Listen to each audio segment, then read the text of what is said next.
Hey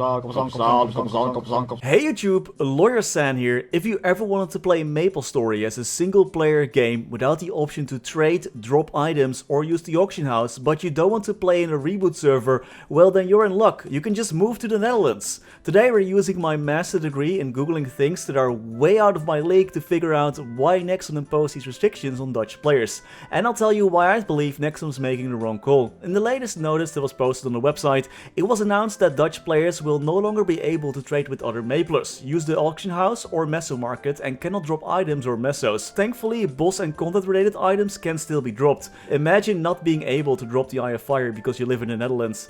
Good luck summoning Zakum, you Dutch player. Nexon is doing this to comply with the Dutch law. This is a relatively new law and is related to online gambling.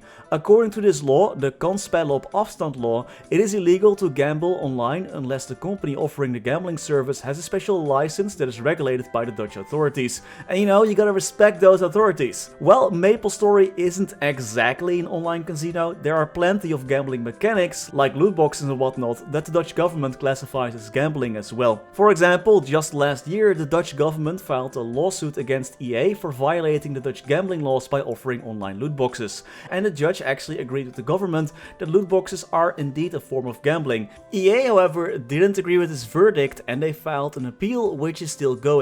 The main problem seems to be that digital items have a tangible value because they can be bought for real money and in some cases be sold for real money as well. For example, Valve already removed their loot boxes in CSGO and Dota 2 in the Netherlands to comply with the Dutch law. And earlier this year, Nexon followed suit, but in a different way, making sure that all items obtained from loot boxes in the Netherlands cannot be traded, thus making those lose their real life value as they cannot be sold to others.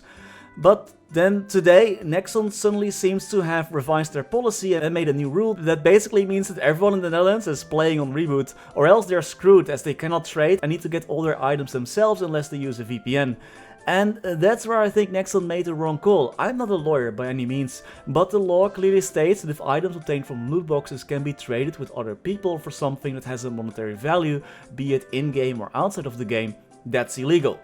First of all, selling items for real currency is not allowed by the terms of service, so that's an easy loophole fixed, but the problem lies in that Anish cash, which is bought with real currency, can be used to purchase mesos through the meso market. So if a player sells an item obtained from a random box for in-game currency that is also obtainable for a real-life currency, then you're indeed breaking the Dutch law. But Nexon fixed this issue by making sure that random box items obtained by Dutch players are always untradeable.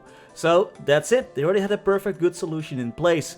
But for some reason it was decided that nothing can be traded anymore, even if those items or mesos are not obtained through random means that cost real currency. There is no casino-like feature being used to obtain in-game currency from monster drops or items, so what the hell? The only thing that I can come up with is that items can have potential and cubes are technically also somewhat of a random box, even though this is a bit of a grey area. As the cubes give stats on your item, they don't give anything tangible in a sense, so I do think that they're taking it a bit too far. It's the same law that was there at the beginning of the year, so unless Nexon was contacted by the Dutch government to do this, I think these changes are way out of proportion. Nexon did mention that they're working on changes to help alleviate the frustration this might cause. If the mesos obtained are the problem, what Nexon could do is for example introduce another type of meso currency that is obtained from monsters. For example, red mesos like in MapleStory M. Those mesos cannot be used when trading with other players, but they can be used in stores to purchase goods and whatnot. There's like some limitations on the currency. So yeah, unless Nexon got an official warning from the Dutch government, I think this change is a bit too extreme. And it is way too much if I understood the law correctly, since nothing of monetary value is gained outside of the game anyway. I'm kinda happy that I actually jumped to Reboot a few months ago, and I can expect a lot of Dutch Maplers to do the same if they don't just quit in general. If you cannot trade anything or purchase messes in the regular server, it's basically unplayable. There is no way to progress in the regular server at that point. I do hope Nexon either revises their changes or gives a bit more explanation on why exactly they think that blocking everything is necessary to comply with the Dutch law, because honestly I don't think it is.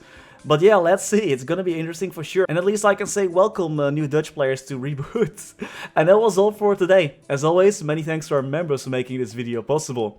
Thanks to Niels, Coninck, Raar, maar waar, Sebastian, Hanoy, FLX, Ryalias, Terry Kim, Vareese, Dries, Zumker, Wiley, Francisco Sousa, Historycanon, BackSpaceOTI, ceemak, Saffronyx, Lorenzo, BG Extremes, Anwar, NHI, Brendon, Bouquit, Ziggy Deer, Flidiot, Beamer WT, Knifesuit, Chen125, Cloudfix, Gusus Rodriguez, Sir QQ Morse, Froggy11, Sir Tito655, Grayson Lee, Riser RU, Brandon Cam, Vira, Bruno H, Trevor, Yuki436, Afterlord_MS, Sinfalido, Ratius, John Man, Lucky Beats, Justin Vale, Silvio Nato, Stevie Zhang, Yaruski TV, Soli Shinauda, Heopan, Truzira, Joshua Alvarez, Striker Elk, Nokam SS, New, Thidopan, Victor Sundstrom, Radicals the Alien, and Stanislaus Kusumo Begus. Thank you so much for watching. Stay safe and happy mapling!